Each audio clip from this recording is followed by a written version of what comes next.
Thank you brother, thank you so much. దేవాది దేవుడు మరొక రోజు యూసీవైలో వాక్య పరిచర్య చేయడానికి నాకు ఇచ్చిన అవకాశం బట్టి ఆయన ఎంతగానో స్తుతిస్తూ ఉన్నాను. మీ అందరికీ ఉదయకాల శుభములు తెలియజేస్తూ ఉన్నాను. మనం గత కొంతకాలం నుంచి ప్రార్థన గురించి నేర్చుకుంటూ వస్తున్నాం కదండి. క్రీస్తు వారు తన శిష్యులకు నేర్పించిన ప్రార్థనలోని అంశాలను ఒక్కొక్కటిగా ధ్యానం చేసుకుంటూ వస్తున్నాం. పరలోకమందున్న మా తండ్రి అనే విషయాన్ని, నీ నామము పరిశుద్ధపరచబడునుగాక అని, నీ రాజ్యము వచ్చునుగాక అని పోయిన వారం మనం నేర్చుకున్నాం కదండి. రాజ్యము అనగానే ఒక రాజు ఉంటాడు, తర్వాత పరిపాలన చేయడానికి అధికారులు ఉంటారు, తర్వాత ప్రజలు ఉంటారు అనే విషయాన్ని మనము జ్ఞాపకం చేసుకున్నాం. సో దేవుని రాజ్యము సంపూర్ణంగా ఇంకా ఈ భూమి మీద స్థాపించబడలేదు కాబట్టి ఆయన రాజ్యము ఈ భూమి మీద స్థాపించబడాలి అనే విషయాన్ని క్రీస్తు వారు శిష్యులకు ప్రార్థించమని నేర్పించినట్టుగా గత వారం చూసాం.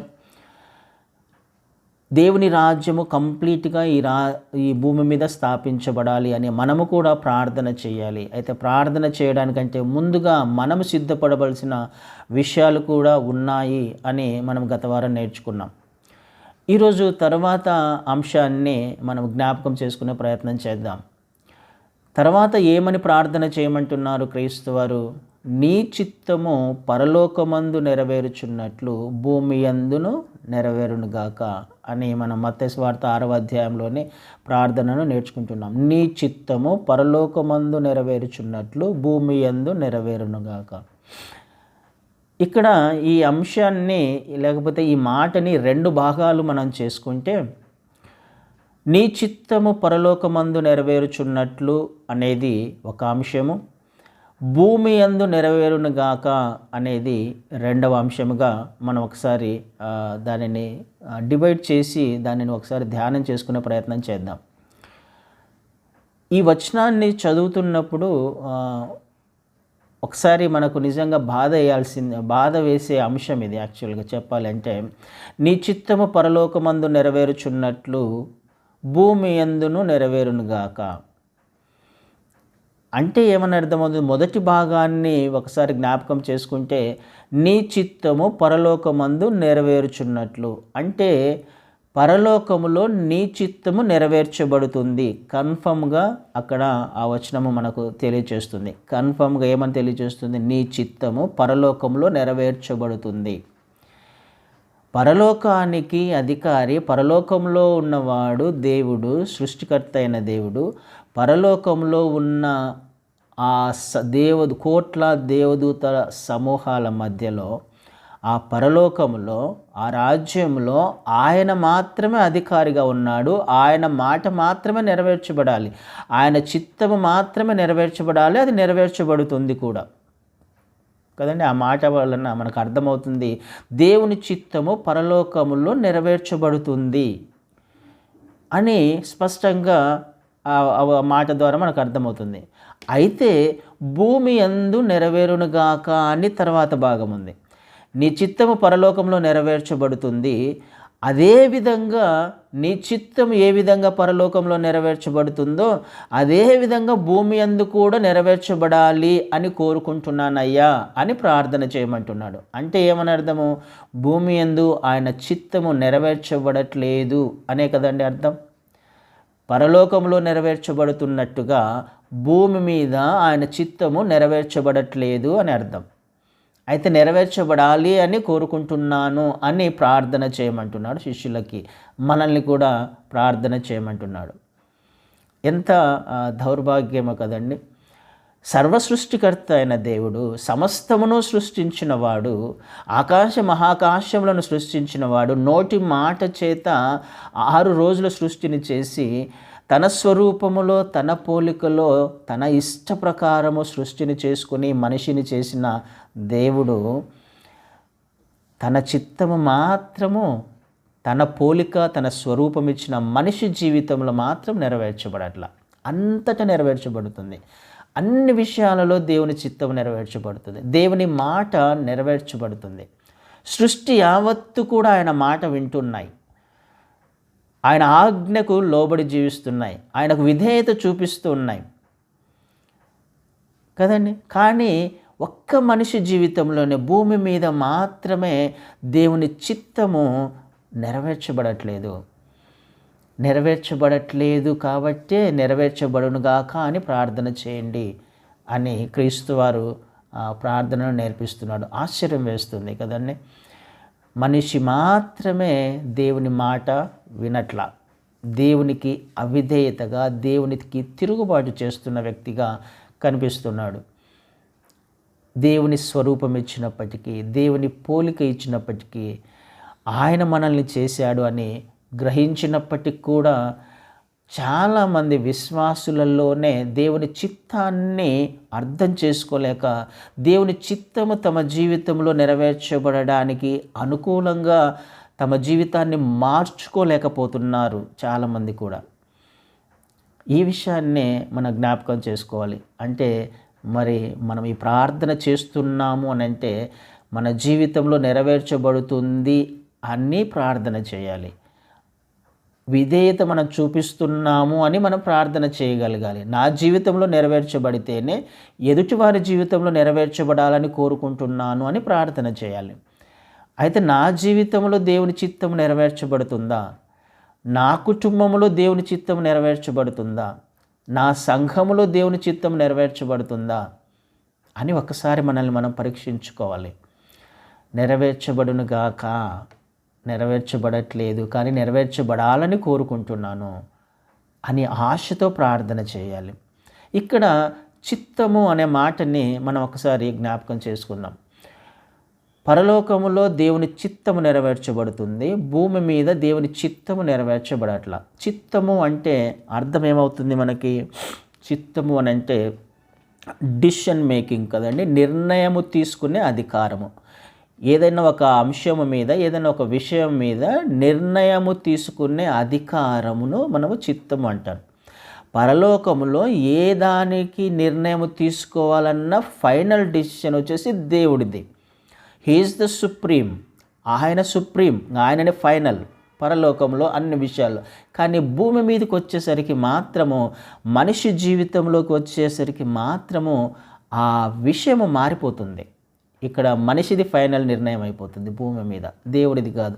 దేవుని సృష్టి అయినప్పటికి కూడా, దేవుడు సృష్టించినప్పటికి కూడా సమస్తము ఆయన వలన, ఆయన కొరకు, ఆయన ద్వారా సృష్టించబడినవైనప్పటికీ కూడా మనిషి మాత్రము తన నిర్ణయాన్ని తానే తీసుకుంటున్నాడు, తన చిత్త ప్రకారము జీవించే ప్రయత్నం చేస్తున్నాడు. చాయిస్ మేకింగ్, తనకు ఎదురయ్యే ప్రతి పరిస్థితులలో దేవుని చిత్తమా కాదా అని కనిపెట్టకుండా తన చిత్తమా కాదా అనే విషయం మీద మాత్రమే ఆలోచన చేస్తున్నాడు మనిషి. తనకు కంఫర్టబుల్గా ఉండాలి, తను హ్యాపీగా ఉండాలి, తనకు ఇబ్బంది కలగకూడదు, తన చిత్తము మాత్రమే నెరవేర్చబడాలి. సాటిస్ఫాక్షన్, సెల్ఫ్ సాటిస్ఫాక్షన్, సంతృప్తి తన కొరకు మాత్రమే, తన కుటుంబం కొరకు మాత్రమే జీవించే ప్రయత్నం చేస్తున్నాడు మనిషి కదండి. అయితే ఈ విషయాన్ని మనము జ్ఞాపకం చేసుకునే ప్రయత్నం చేయాలి. ఇందాక చదవబడిన వాక్య భాగంలో 2 పేతురు 2వ అధ్యాయం 4-5 వచనాల్లో ఒక మాట రాయబడింది. దేవదూతలు పాపము చేసినప్పుడు దేవుడు వారిని విడిచిపెట్టక. చిత్తము అనేది కేవలము మనిషికి మాత్రమే కాదు దేవుడిచ్చింది. చిత్తము అనేది అంటే నిర్ణయం తీసుకునే అధికారము మనిషికి మాత్రమే కాదు, దేవదూతలకు కూడా నిర్ణయాలు తీసుకునే అధికారం ఉంది. అంటే తమ చిత్త ప్రకారము ప్రవర్తించే అవకాశం ఉంది. దేవదూతలకు కూడా, పరలోకంలో ఉన్న దేవదూతలకు కూడా ఒక చిత్తం ఉంది, తమంతకు తాముగా నిర్ణయాలు తీసుకునే అధికారం ఉంది. ఇక్కడ రాయబడిన మాట ఏమని రాయబడింది? దేవదూతలు పాపము చేసినప్పుడు. అంటే అర్థం ఏంటి? దేవుడు పాపం చేయమన్నాడా దేవదూతల్ని? కాదు కదా, వాళ్ళు పాపం చేశారు. అంటే వాళ్ళు తీసుకునే నిర్ణయం వలన, వాళ్ళ ఆలోచన వలన వాళ్ళు పాపం చేశారు. వారి చిత్త ప్రకారము ప్రవర్తించడం వలన కదండి. దేవదూతలకు కూడా చిత్తం ఉంది, ఆ చిత్త ప్రకారము ప్రవర్తించి పాపం చేశారు. దేవుని చిత్తం కాదు పాపం చేయడము అనేది. పాపం చేయమని దేవుడు చెప్పలా, కానీ దేవదూతలు పాపం చేశారు అని అంటే ఏమని అర్థమవుతుంది? తమ ఆలోచన, తమ జ్ఞానము, తమ సొంత నిర్ణయాలు అనే విషయం అర్థమవుతుంది కదండి. దేవదూతలకు కూడా చిత్తం ఉంది, కానీ దేవుని చిత్తానికి వ్యతిరేకంగా ఆలోచన చేశారు, పాపం చేశారు. కాబట్టే దేవుడు ఏం చేశాడు? వాళ్ళని తోసివేశాడు, పాతాళంలో బంధించేశాడు. ఎవరు? లూసిఫర్ తన సమూహముతో కదండి. దేవునికి వ్యతిరేకమైన ఆలోచన, వ్యతిరేకమైన చిత్తము కలిగి ఉన్నాడు. అంటే పరలోకములో దేవుని చిత్తము ఫైనల్గా నెరవేర్చబడాలి, కానీ దేవుని చిత్తానికి వ్యతిరేకంగా వీరు ఆలోచన చేశారు కాబట్టి వారికి అక్కడ స్థానం లేదు. అది వెంటనే జరిగిపోయింది. అక్కడ నిర్ణయం దేవుడు వెంటనే ఆ నిర్ణయాన్ని తీసేసుకున్నాడు, వాళ్ళని తోసివేశాడు. అక్కడ ఉండడానికి వీలు లేదు కదండి. పరిశుద్ధుడైన దేవుని దగ్గర అపరిశుద్ధత, లేకపోతే అపవిత్రత, లేకపోతే పాపము ఉండడానికి వీలు లేదు. సో తోసివేశాడు. అక్కడ పరలోకములో కేవలము దేవుడు మాత్రమే, దేవుని చిత్తము మాత్రమే నెరవేర్చబడాలి. అందుకనే వారిని తోసివేసినట్టుగా మనం ఈ వచనంలో చూస్తున్నాం.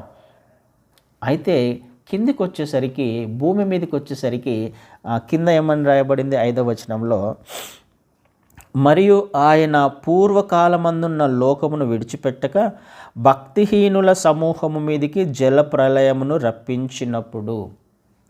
పూర్వకాలమందున్న లోకమును విడిచిపెట్టక, ఈ సందర్భము ఎప్పుడు గురించి మాట్లాడుతున్నాడు? నోవహు కాలము గురించి మాట్లాడుతున్నాడు కదండి. పరలోకములో దేవదూతలను, పాపము చేసిన దేవదూతలను విడిచిపెట్టాల. భూమి మీదకి వచ్చినప్పుడు ఆయన పూర్వకాలమందున్న లోకమును విడిచిపెట్టాల. ఏం జరిగింది ఆ టైంలో? ఎంతో పాపము చేత ఈ లోకము నింపబడినట్టుగా దేవుడు చూశాడు. అంటే తల పట్టుకున్నాడు కదండి. ఆ వచనం 6వ అధ్యాయంలో, ఆదికాండంలో మనం చూస్తే, మనిషిని నేను ఎందుకు చేశానా అని దేవుడే పశ్చాత్తాపడినట్టుగా మనం చూస్తున్నాం. అంటే అంతగా మనిషి యొక్క హృదయము చెడిపోయింది, అంతగా మనిషి దేవునికి వ్యతిరేకంగా జీవించడం మొదలుపెట్టాడు. దేవుని చిత్తము కాకుండా తమ సొంత చిత్తాన్ని చేస్తూ పాపము పరిపక్వమయ్యే స్థాయికి ఈ లోకము, ఈ భూమి వెళ్ళినట్టుగా మనం చూస్తున్నాం. దేవునికే విసుగొచ్చేసింది. ఆయన చిత్తము నెరవేర్చబడాలి, కానీ అవకాశాలు ఇస్తూ వచ్చాడు. పరలోకములో మాత్రం వాళ్ళకి పాపము ఎప్పుడైతే కనపడిందో అక్కడ ఇప్పుడు వెంటనే వారిని తోసివేశాడు. కానీ భూమి మీదకి వచ్చినప్పుడు తన స్వరూపములో చేసుకున్న మనిషికి దేవుడు అనేకమైన అవకాశాలు ఇచ్చాడు, అనేకమైన అవకాశాలు ఇస్తూ వచ్చాడు, క్షమిస్తూ వచ్చాడు. అయినప్పటికీ కూడా వాళ్ళు తాము చేస్తున్న పాపాన్ని మాత్రము, తప్పును మాత్రం తెలుసుకోలేకపోయారు. తమ చిత్తము ప్రకారం జీవిస్తున్నామన్న విషయము వారికి అర్థం కాల. నోవహు 120 సంవత్సరాలు సువార్తను ప్రకటించాడు. ఆ ఓడ కట్టేంత వరకు కూడా, కంప్లీట్ అయ్యేంత వరకు కూడా నోవహు ప్రకటిస్తూనే ఉన్నాడు దేవుని చిత్తం గురించి. దేవుడు ఏం చేయబోతున్నాడో ఆ విషయాన్ని కూడా ప్రకటిస్తూ వచ్చారు. కానీ ఎవరు కూడా వినలా అక్కడ కదండి. ఎవరు కూడా వినకుండా తమ ఇష్టానుసార ప్రకారంగా వారి చిత్తాన్ని నెరవేర్చుకోవడానికి వారు ఇష్టం వచ్చినట్టుగా పాపం చేస్తూ జీవించినట్టుగా మనం చూస్తాం. కాబట్టి అక్కడ ఏం జరిగింది? జల ప్రళయం ద్వారా అప్పుడు ఉన్న లోకాన్ని అంతటిని ఆయన విడిచిపెట్టక జల ప్రళయంలో ముంచివేసినట్టుగా చూస్తాం. అయితే నోవహు మాత్రమే దేవుని కృపను పొందుకున్నవాడుగా కదా, నీతిమంతునిగా జీవిస్తున్నట్టుగా ఆ తరము వారంతటిలో నోవహు దేవుని నీతిని నెరవేర్చినట్టుగా చూసారా? దేవుని చిత్తము చేస్తున్నవాడు నోవహు, దేవుని చిత్త ప్రకారము జీవిస్తున్నవాడు నోవహు. నోవహును బట్టి తన కుటుంబము రక్షించబడింది కదా. నోవహు దేవుని చిత్త ప్రకారం జీవించే ప్రయత్నం చేస్తున్నాడు కాబట్టి తనను బట్టి తన కుటుంబాన్ని దేవుడు రక్షించాడు. నోవహు కుటుంబము మాత్రమే, ఆ 8 మంది మాత్రమే రక్షించబడ్డారు. కానీ దేవుని చిత్తము చేయని వారిని దేవుడు కంప్లీట్గా తుడిచివేసినట్టుగా మనకు అర్థమవుతుంది. ఎన్నో అవకాశాలు దేవుడు వస్తూ ఉన్నాడండి మనిషికి. ఎన్నో అవకాశాలు ఇస్తున్నాడు, మాటికి తెలియచెప్పే ప్రయత్నం చేస్తున్నాడు. ఇది నా చిత్తం కాదు, ఇది నా చిత్తం కాదు, ఈ విధంగా వెళ్ళడానికి, ఈ విధంగా జీవించడానికి ప్రయత్నం చేయని అనేక మంది సేవకుల ద్వారా కావచ్చు, అనేక సార్లు మనం వాక్యము చదువుతున్నప్పుడు కావచ్చు, ఏదో విధంగా దేవుడు మనతో మాట్లాడుతూ ఉంటాడు. ఈ విధంగా చేయాలి, ఇది నా చిత్తం కాదు అంటే చిత్తం గురించి మాట్లాడడం. మన చిత్తానుసార ప్రకారం జీవిస్తున్నామా? డైలీ లైఫ్లో ఉదయం లేచినప్పటి నుంచి రాత్రి పడుకునేంత వరకు ఖచ్చితంగా మనిషి ఎదుట 2 మార్గాలు ఉంటాయి. ఆ రెండిటిలో మనం చేసుకోవాల్సిన అవకాశము దేవుడు మనకే ఇచ్చాడు. ఆ నిర్ణయం తీసుకునే అధికారం దేవుడు మనకే ఇచ్చాడు కదండి. ఆదాము అవ్వలకు కూడా ఆదాము అవ్వల ఎదుట 2 చెట్లను పెట్టాడు కదా. జీవవృక్షమును పెట్టాడు, మంచి చెడుల వృక్షమును పెట్టాడు. దీనిని తినకు అని డైరెక్ట్గా చెప్పాడు. 2 ఆప్షన్స్ ఉన్నాయి దేవుని వద్ద. దేవుడు ఏమి ఎక్స్పెక్ట్ చేస్తున్నాడు? దేవుని చిత్తము మనిషి చెయ్యాలి అని దేవుడు ఎక్స్పెక్ట్ చేస్తున్నాడు.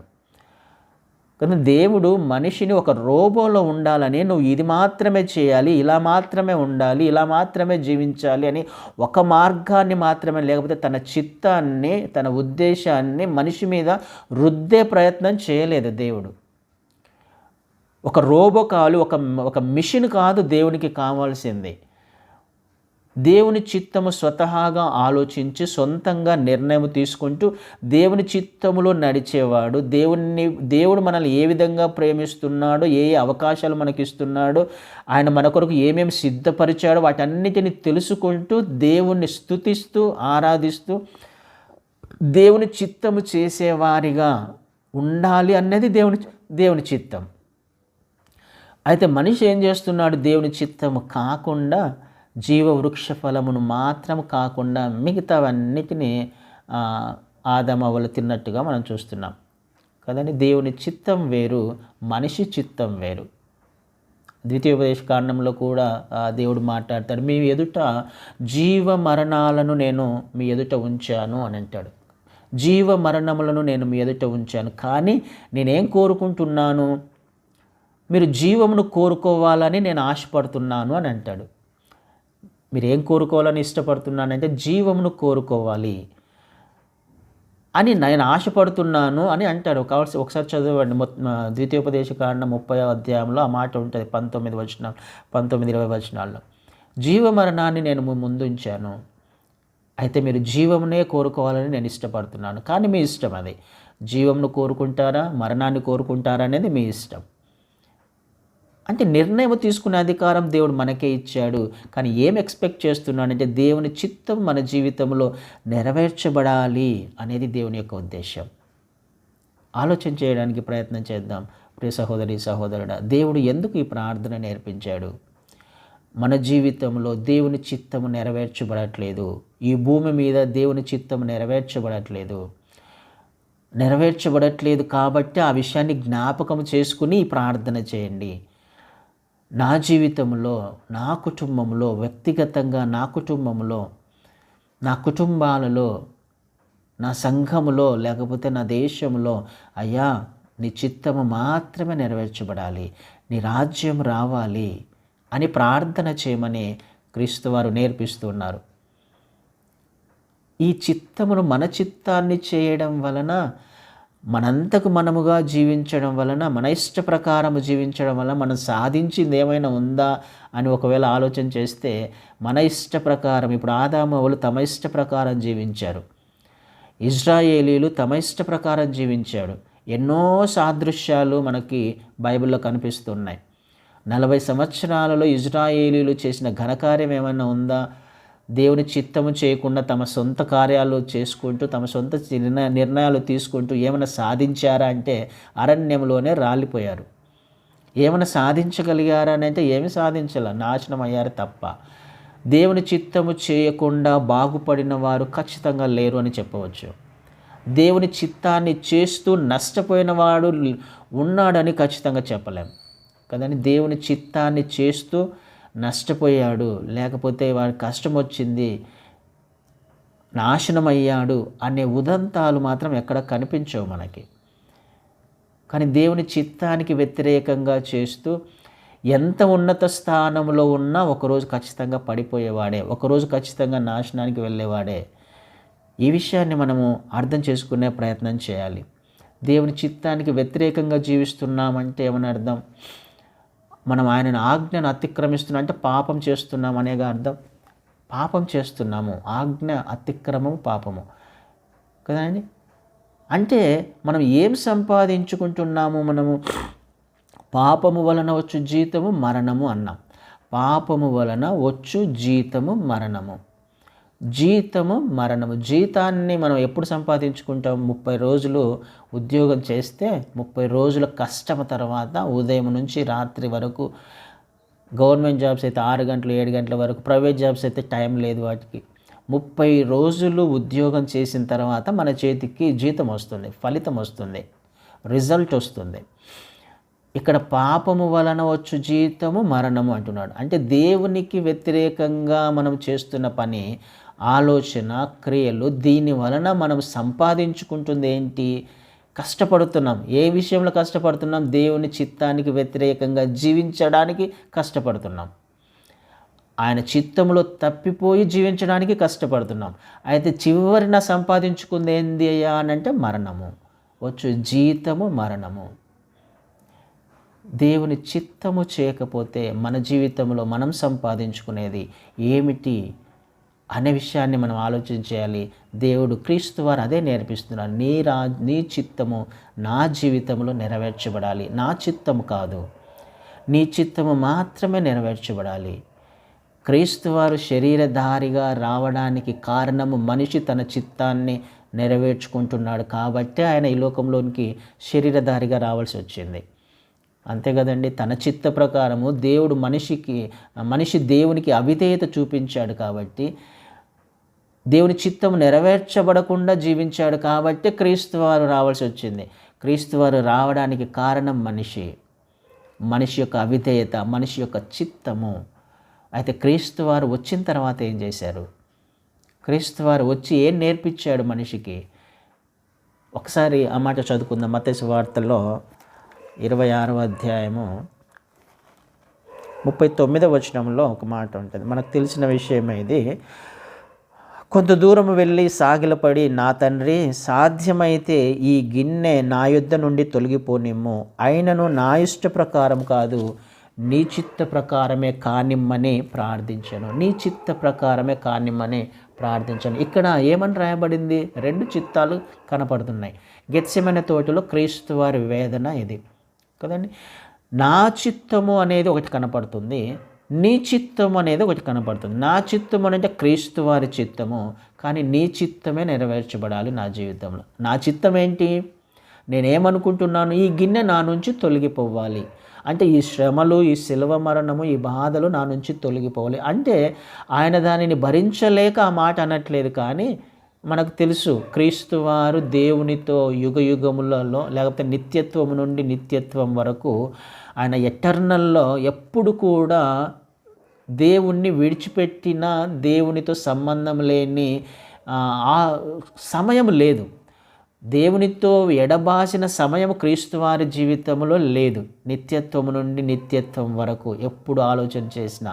కానీ ఒక్క సమయం రాబోతుంది, ఒక క్షణము దేవుడు తనను తండ్రి క్రీస్తువారిని విడిచిపెట్టే సమయం రాబోతుంది. అది మనము సిలువలో క్రీస్తువారు కూడా మాట పలుకుతాడు, ఏలి ఏలి లావ సమక్త అని. అంటే నన్ను ఎందుకు విడిచిపెట్టావయ్యా? ఆ విడిచిపెట్టడానికి ఆయన ఇష్టపడట్లా. ఏనాడు కూడా నిన్ను విడిచిపెట్టి ఉండలేదు, ఇప్పుడు కూడా విడిచిపెట్టాలని అనుకోవట్లేదు. కాబట్టి నిశ్చితమైతే ఆ సమయాన్ని నా జీవితంలో రానివ్వకు అని ప్రార్థన చేశాడు. యాక్చువల్గా అది ఎందుకు? ఆయన తనంతకు తానుగా ఈ లోకంలోకి వచ్చాడన్న విషయం మనకు తెలుసు. తనను తాను తగ్గించుకున్నాడు, శిలువ మరణాన్ని పొందడానికే ఈ లోకంలోకి వచ్చాడన్న విషయం మనకు తెలుసు కదండి. దైవత్వాన్ని విడిచిపెట్టుకున్నాడు, మహిమని విడిచిపెట్టుకున్నాడు, తండ్రితో ఉండే భాగ్యాన్ని విడిచిపెట్టుకోవాలనుకున్నాడు, అన్ని విడిచిపెట్టుకున్నాడు. కానీ ఈ మాట ఎందుకు పలికాడు? నీ చిత్తం ఈ గిన్నె తీసివేయమని. అంటే నీతో ఎడబాసే సమయం ఒకటి రాబోతుంది, నువ్వు నన్ను చేయి విడిచిపెట్టే అవకాశం ఉంది, ఆ సమయాన్ని నేను తట్టుకోలేను. ఆ వేదనతో ఆయన ప్రార్థన చేశాడు. లేకపోతే శిలువ మరణాన్ని తప్పించుకోవాలన్నది ఆయన ఉద్దేశం కాదు. ఈ విషయాన్ని చాలామందికి తెలియక ఎందుకు ఇలా ప్రార్థన చేశాడు అని అనుకుంటాం. అది కాదు యాక్చువల్గా తన ఉద్దేశం. అయితే ఇక్కడ నా చిత్తం ఏంటంటే నిన్ను ఎడబాయాలని, నిన్ను విడిచిపెట్టాలని, నువ్వు నన్ను విడిచిపెడతావు ఒక సమయంలో, అది నాకు ఇష్టం లేదు, అది ఇది నా చిత్తము, కాబట్టి దీన్ని తీసివేయి, ఒకవేళ ఇది జరగకపోతే నీ చిత్తమే జరిగించు, నా జీవితంలో నీ చిత్తము మాత్రమే జరగాలి. అంటే ఏంటి? దేవుని చిత్తములో క్షేమం ఉంది, దేవుని చిత్తములో ఆయన ఉన్నతమైన ప్రణాళిక దాగి ఉంది, ఆశీర్వాదాలు ఉన్నాయి అనే విషయాన్ని క్రీస్తు వారు మనకు ఒక మాదిరిగా నేర్పిస్తున్నాడు. తన చిత్తాన్ని నెరవేర్చుకోవడానికి క్రీస్తు వారు రాలేదు, కానీ తండ్రి చిత్తాన్ని నెరవేర్చడానికి ఆయన వచ్చాడు. అదే ప్రార్థన మనం కూడా చేయాలి. మనం ఏ పరిస్థితుల గుండా వెళ్ళినా మనకు ఎంతో లాభం వచ్చే అవకాశం ఉన్నా, కొన్ని విషయాలలో మనకు క్షేమము లేకపోతే కొంచెం లాభం వస్తుంది అని ఒకవేళ అనుకున్నప్పుడు అది దేవుని చిత్తం కాకుండా కానీ మనం దానిని యాక్సెప్ట్ చేస్తూ ఉంటాం కదా. ఒకసారి నష్టం వస్తుంది అని తెలిసి దేవుని చిత్తం కాకపోయినా మన చిత్తాన్ని నెరవేర్చుకునే ప్రయత్నం చేస్తూ ఉంటాం. కానీ దేవుడే, క్రీస్తు వారే మాట్లాడుతున్నారు, ఆ శిలువ మరణం పొందడానికి, నిన్ను విడిచిపెట్టడానికైనా అది నీ చిత్తమైతే, ఇదే 26:42 వచనంలో ఆ మాట చూస్తాం. నా తండ్రి, నేను దీనిని త్రాగితేనే కానీ ఇది నా యొద్ద నుండి తొలగిపోవట సాధ్యము కాని ఎడల నీ చిత్తమే సిద్ధించునుగాక. ఇది తీసివేయడం సాధ్యము కాకపోతే అది నీ చిత్తం అయితే ఇది మాత్రమే జరగాలి, నీ చిత్తము మాత్రమే జరగాలి. ఎందుకంటే నీ చిత్తములో క్షేమం ఉంది, మానవాళి రక్షణ ఉంది, నేను దానికి సిద్ధంగా ఉన్నాను అని మనకు ఒక మాదిరిని చూపిస్తున్నారు క్రీస్తు వారు. ఆయన ప్రార్థన చేశాడు, మనల్ని కూడా ప్రార్థన చేయమంటున్నాడు. దేవుని చిత్తము మాత్రమే మన జీవితాలలో నెరవేర్చబడాలి. ఆయన చిత్తములో మనకు క్షేమం ఉంది, అది మనకు లాభము తీసుకొస్తుంది అని మనకు ప్రస్తుతానికి అనిపించవచ్చేమో, కానీ తర్వాత అది మనకు తెలియదు కదా. అది తర్వాత రేపు ఎల్లుండి భవిష్యత్తులో అది ఎలాంటి నష్టాన్ని తీసుకొస్తుందో దేవునికి తెలుసు. అది దేవుని చిత్తం కాకపోతే అది ఎలాంటి పరిస్థితి అయినా, ఎలాంటి క్షేమాన్ని తీసుకొస్తుంది అనుకున్నా, ఎలాంటి లాభాన్ని తీసుకొని వస్తుంది అనుకున్నా దానిని విడిచిపెట్టడము క్షేమకరం, అది దేవుని చిత్తం కాకపోతే అనేది దేవుడు మాట్లాడుతున్నాడు. నీ చిత్తము మాత్రమే నెరవేర్చబడాలి. ఒక్క మాట చదువుకొని ముగించుకునే ప్రయత్నం చేద్దాం. రోమీలకు రాసిన పత్రిక 12వ అధ్యాయంలో ఆయన చిత్తం ఎలా ఉంటుంది అని ఆయన స్పష్టంగా ఒక మాట రాపించాడు. 12వ అధ్యాయంలో రోమీలకు రాసిన పత్రిక 2వ వచనాన్ని ఒకసారి చదివిద్దాం. మీరు ఈ లోక మర్యాదను అనుసరింపక ఉత్తమమును అనుకూలమును సంపూర్ణమునై ఉన్న దేవుని చిత్తమేదో పరీక్షించి తెలుసుకున్నట్లు మీ మనస్సు మారి నూతనమౌట వలన రూపాంతరము పొందుడి. ఎలా ఉందంటే దేవుని చిత్తము ఉత్తమము, అనుకూలము, సంపూర్ణమై ఉన్న దేవుని చిత్తము. ఉత్తమమైనది, అనుకూలమైనది, సంపూర్ణమైనది మనకు, ఆయనకు కాదు. ఆయనకు ఉత్తమమైనది కాదు, ఆయనకు అనుకూలమైనది కాదు, ఆయనకు సంపూర్ణమైనది కాదు కదండి. ఆయనకి ఏదో తక్కువ ఉందని కాదు. ఆయనకేమైనా తక్కువ ఉందా? దేవునికి ఏదైనా తక్కువ ఉందని ఖచ్చితంగా లేదు. కానీ మన కొరకు మాట్లాడుతున్నాడు ఆయన. దేవుని చిత్తము ఎప్పుడైనా కానీ ఒక వ్యక్తి జీవితంలో ఏమేమి తీసుకొస్తుందో అది ఉత్తమమైనది, అనుకూలమైనది, సంపూర్ణమైనది, పర్ఫెక్ట్గా ఆయన చిత్తాన్ని మన జీవితంలో నెరవేర్చబడాలి, దాని ద్వారా ఆశీర్వదించబడాలనేది దేవుని చిత్తం.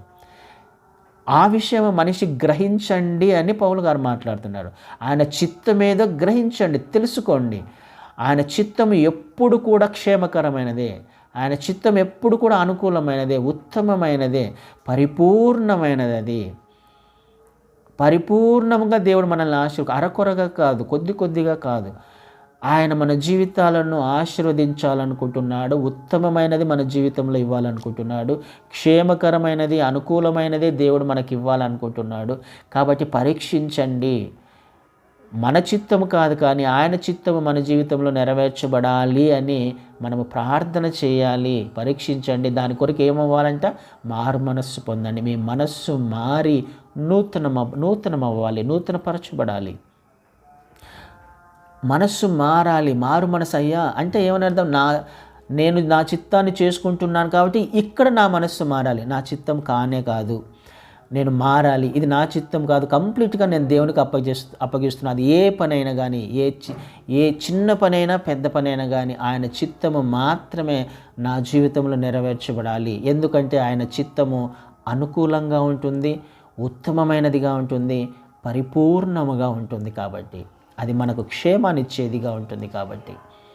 కాబట్టి ప్రియ సహోదరి సహోదరుడా, మనం ప్రార్థన చేసినప్పుడల్లా దేవుని చిత్తము మాత్రమే మన జీవితాలలో నెరవేర్చబడాలి అని ప్రార్థన చేద్దాం. క్రీస్తు వారి శిష్యులకు నేర్పించాడు. మనము కూడా ఇదే ప్రార్థనను ప్రతిరోజు చేసే ప్రయత్నం చేద్దాం. అయితే ఆయనను మన జీవితంలో అనుమతించాలి. ఆయన చిత్తము మన జీవితంలో నెరవేర్చబడేలా ఆయనను అనుమతించాలి. ఆయన చిత్తానికి మాత్రమే మన జీవితాలు అప్పగించుకోవాలి. అలాంటి ధన్యత దేవుడు మనకు అనుగ్రహించును గాక. ఆమేన్.